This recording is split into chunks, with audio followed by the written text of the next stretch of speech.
Vous savez, j'ai été méga déçu par Ghost of Tsushima. J'y ai joué 5-6 heures, puis j'ai drop facilement tellement il y avait pas mal de trucs qui me dérangeaient. Que ce soit le gameplay frustrant, le système de fight pas extrêmement bien abouti, ou encore la caméra qui fait chier. Par contre, s'il y a un truc que personne ne peut reprocher à ce jeu-là, c'est tout l'aspect graphique du truc. Visuellement, il se balade et c'est le cas de le dire. Et du coup, je me suis posé cette question. Est-ce qu'une bonne esthétique suffit à pallier tous les défauts de fond d'une œuvre quelconque? Eh bien évidemment que non. Même si ça peut grandement jouer en sa faveur. Et c'est quelque chose de méga récurrent dans l'animation japonaise. Des animés qui claquent visuellement parlant, mais dont je suis un petit peu plus mitigé sur le fond. Et puis je me suis dit pourquoi ne pas parler d'une œuvre qui figure plus ou moins dans cette catégorie-là et qui date de la saison dernière. Du coup, bienvenue les BG à ce nouvel épisode du Shinkansen de l'animation, l'émission qui vagabonde sur les rails de tout ce qui touche de près ou de loin à la culture nippone. Et tout ce que je peux vous dire maintenant, c'est de sortir vos meilleurs posters de Freddie Mercury parce qu'aujourd'hui on s'arrête à la station de Great Pretender.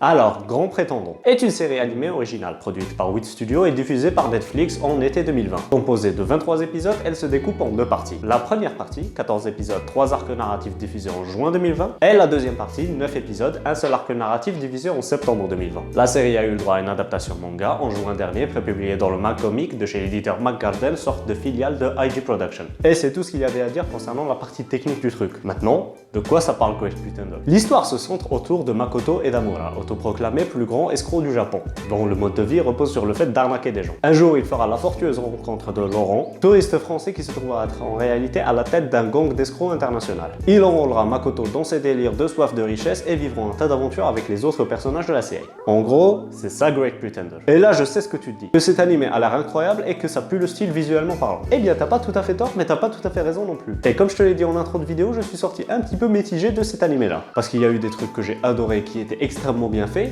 et d'autres un petit peu moins. Mais bien évidemment, c'est ce que je vais tenter de t'expliquer au travers de cet épisode. Et on commence tout de suite par le point le plus dépaysant mais aussi rafraîchissant de la série, à savoir son univers. En effet, quand j'ai regardé l'animé, j'avais énormément l'impression d'être dans un drama de guerre de gang américain des Roaring Twenties. Ce qui n'est pas très surprenant vu que Great Pretender partage le même directeur que l'excellent 91 Days, que je vous recommande vivement, et qui se déroulait dans les années 30 américaines. Mais au-delà de ça, on est aussi dans un récit très contemporain, où le spectateur se retrouvera facilement, avec une multitude de références à la pop culture, mais aussi l'apparition à plusieurs reprises de marques comme étant des sponsors de la série. L'immersion, elle est très facile dans cet animé-là, et comme je l'ai dit, c'est extrêmement dépaysant. Et c'est ce qui a permis à Great Pretender de se démarquer très clairement du reste des animés de l'été 2020. On est très loin des slice of life et autres isekai qu'on nous sort chaque saison. Et t'ajoutes à ça que le dialogue entre les personnages dans les premiers épisodes était pratiquement tous en anglais, chose extrêmement captivante, racolée à une grande faculté de diversité présente dans l'animé. Mais ce qui est captivant aussi et propre à Great Pretender, c'est cette faculté à se renouveler en permanence dans les thématiques abordées. Et surtout dans la première partie, celle de 14 épisodes, et je le rappelle, divisée en 3 arcs narratifs. Los Angeles Connection, qui est une sorte d'aventure épique avec de la mafia, des cartels de drogue, l'American Dream, tout ça. Singapore Sky, qui est un peu la partie arc du tournoi, arc sportif de l'animé, et qui m'a énormément rappelé Steel Ball Run, la partie 7 de Jojo. D'ailleurs, j'en profite pour vous rappeler que Jojo est une œuvre extraordinaire. Et le troisième arc, London Snow, qui est une partie beaucoup plus chill, beaucoup plus posée, un peu romancée, à la limite du slice of life. Quoi? On a fait une chaîne de slice of life et arrête de nous casser les couilles, frère. Ah frère, moi j'y peux rien si les slice of life c'est littéralement la meilleure catégorie dans les animés et que les gens préfèrent quand même regarder des shonen de passe-temps sans aucun propos. Et pour en revenir à Great Pretender, eh bien cette diversité et renouvellement permanent qui est abordé dans l'œuvre et qui est très bien alterné et exploité en fait un point très fort. Et le tout reste parfaitement cohérent alors qu'on change complètement d'univers d'un arc à un autre. Et cette cohérence, elle est préservée par un autre point fort de la série qui se trouve être ses personnages. En réalité, les personnages de Great Pretender ne sont pas si exceptionnels que ça. Mais suffisamment bien exploité pour en faire un atout. Chacun d'eux aura droit à un développement propice lors des arcs qui lui seront dédiés. Et par développement, je ne veux pas dire qu'on va voir comment les personnages vont évoluer, mais plutôt comment ils ont évolué. Et tu l'as compris, on aura recours à des flashbacks. Mais des flashbacks qui, je te l'avoue, sont très bien gérés. Que ce soit l'enfance désastreuse de Abby, la peine de cœur de Cynthia ou encore les remords de Laurent, chacun d'eux aura le droit à sa minute de gloire sous les feux des projecteurs. Et concernant le personnage principal Makoto, eh bien son cas est un petit peu spécial. En effet, il représente la déconstruction même du rôle d'escroc qu'on lui avait attribué. Tout ce qu'il fait est à contresens de la voie qu'il a décidé d'emprunter, ou plutôt qu'il s'est vu imposer. Ses faits et gestes sont dictés par conviction et non pas par envie, et en plus la plupart du temps il est perdu dans le cours des événements qui sont en train d'arriver, il sait pas trop quoi faire ni où donner de la tête, ce qui va faciliter au spectateur le fait de se reconnaître dans ce personnage-là. Et là tu te demandes très certainement pourquoi je suis sorti mitigé d'un animé dont je ne fais que dire du bien depuis tout à l'heure. Eh bien c'est pour une raison très simple, la partie 2. Parce qu'autant je n'ai pas vraiment grand chose à reprocher à la première partie qui était tout simplement excellente sur plein d'aspects, autant la partie 2 m'a clairement laissé sur ma faim et a pris quelques directions narratives qui étaient plus ou moins questionnables on va dire. Et du coup maintenant ça va être une zone spoil, donc si t'as pas vu le dernier arc de Great Pretender, je te conseille de tailler loin d'ici. Et au contraire, si ça te dérange pas de te faire spoiler, tu peux rester, t'es le bienvenu. C'est bon, t'as bougé?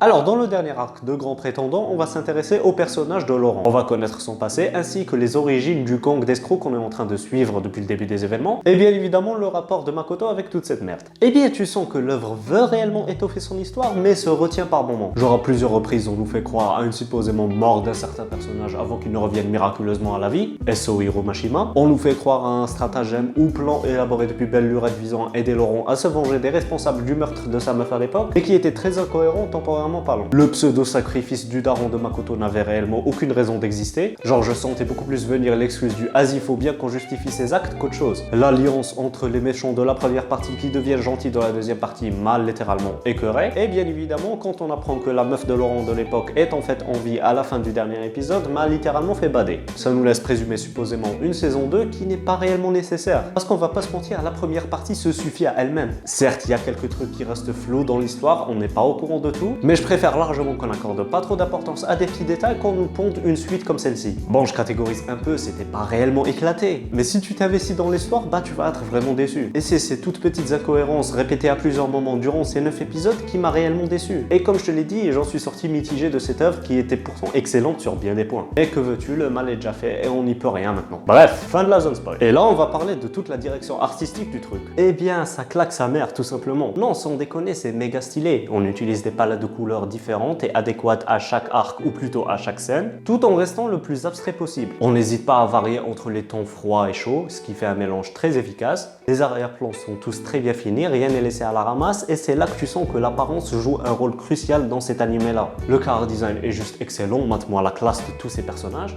Les scènes de fight et de dynamisme sont en mouvement constant, il n'y a aucun moment de répit, ça pète de partout et comme je l'ai dit, c'est une claque visuelle. Concernant la bande son, ben elle est juste épique. L'opening est très sympathique, c'est juste un petit son, sans aucune parole.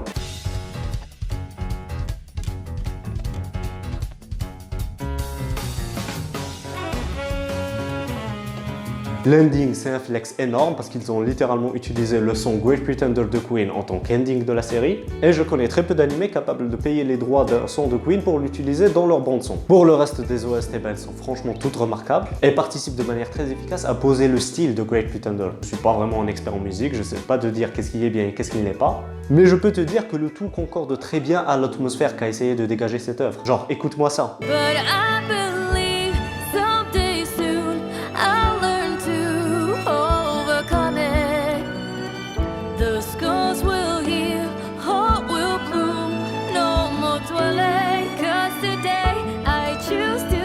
Magnifique, hein? Sinon, je n'ai rien de plus à dire concernant Great Pretender, du coup, on va pouvoir passer à la conclusion. Au final, qu'est-ce qu'on peut tirer de Great Pretender? Eh bien que c'est un animé qu'il faut beaucoup plus consommer sous l'aspect de l'entertainment qu'autre chose. Certes, l'histoire est efficace et très captivante, mais si tu t'investis énormément dedans, tu vas remarquer de nombreuses incohérences et lacunes qui viendront gâcher ton expérience, et en particulier dans la deuxième partie. C'est aussi un animé qui a énormément basé sur l'aspect esthétique des choses, et j'ai pratiquement envie de te dire que c'est son critère de vente. Ce n'est pas comme dans par exemple Violet Evergarden, où la contemplation est un bonus à l'histoire. Mais cependant, ça reste quand même des classes au-dessus de pas mal de choses qui sont sorties cet été. Il y a des trucs franchement excellents dans Great Pretender, des scènes très impactantes et des moments très marquants. Et ne me faites pas dire ce que je n'ai pas dit, j'ai adoré mon expérience devant Great Pretender. Et ce que je lui ai reproché, bah, c'est des trucs qui vont l'empêcher de devenir un incontournable de l'animation japonaise. Mais ça reste tout de même un des animés phares de cette année. Et bien sûr que je vous recommande le visionnage de Great Pretender, ne serait-ce que pour profiter de cette atmosphère du feu de Dieu que cet animé a su dégager. Bref, voilà qui conclut cet épisode du Shinkansen de l'animation. Comme d'habitude, c'est n'est que mon humble avis de passionné et le plus important est que chacun se fasse sa propre idée sur la chose. Et si cette vidéo vous a plu, n'hésitez pas à la liker, la partager et vous abonner. N'hésitez pas à follow aussi les réseaux de la chaîne, les liens sont en description. Et puis moi je vous dis à bientôt, prenez soin de vous, protégez-vous, sortez couverts. Et concernant tous les gens qui spamment dans mes commentaires de faire l'épisode sur Naruto, eh bien je tiens à vous dire que l'épisode spécial Shinkansen de l'animation sur Naruto se fera aux 1000 abonnés. Comme ça je suis sûr qu'on ne le fera jamais. Ah oui, je vous laisse aussi avec un teaser de l'épisode de la semaine prochaine.